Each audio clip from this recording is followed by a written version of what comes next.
but what was it about that soccer, the sport, or the culture that spoke to you enough that you're like, this is what I'm going to do, to the point that actually your sons do it? Of all the things that you've been through, you kind of honed in on this. What was it about? Maybe that's too much. I don't know. No. It's great. No, it's great. I love talking about it. When I came home one day and my kids were sitting on the steps inside the house, going, the steps that lead upstairs, and they're both holding a soccer ball.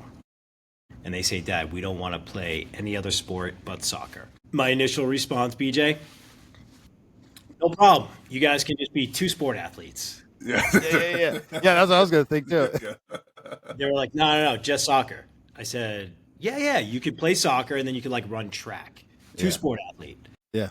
I'm like, Max, you can do gymnastics. So it will make you more flexible. It's great. Most athletes do. And then I'm like, let's talk about some of the pros. They're like, no, just soccer. So what ended up happening is our home became a soccer. And so it's because of the kids.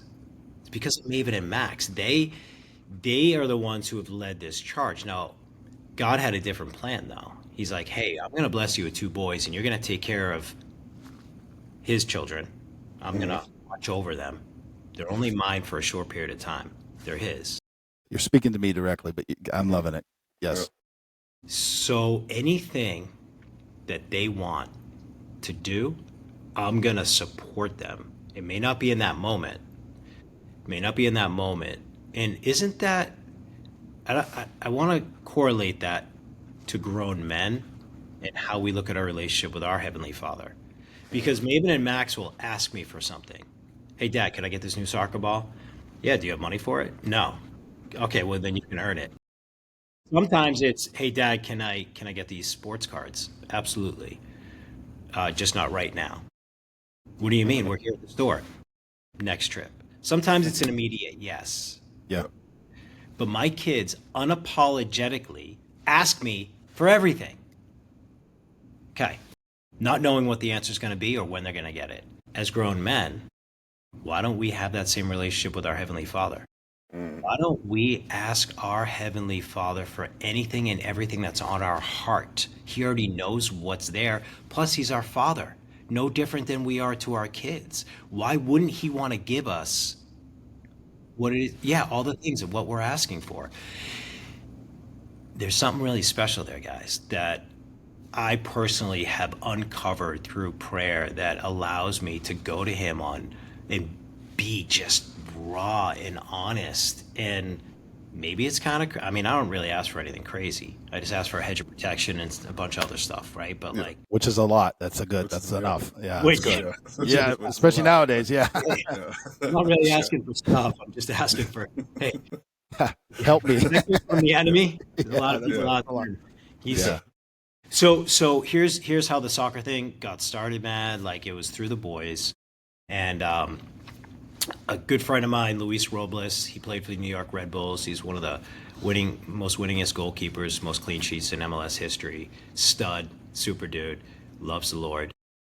He was coaching one of my kids, his son, and Maven played on the same team. And he said, hey, let's go to an Inter Miami game. And we went. He retired from there, a hand injury, a wrist injury, I think it was. And we go and we have this experience, and we go and we get a suite and we pay for the suite, and we've got these kids, and I'm like, wow, this is a vibe. This is unbelievable. Yeah. Messi wasn't there yet.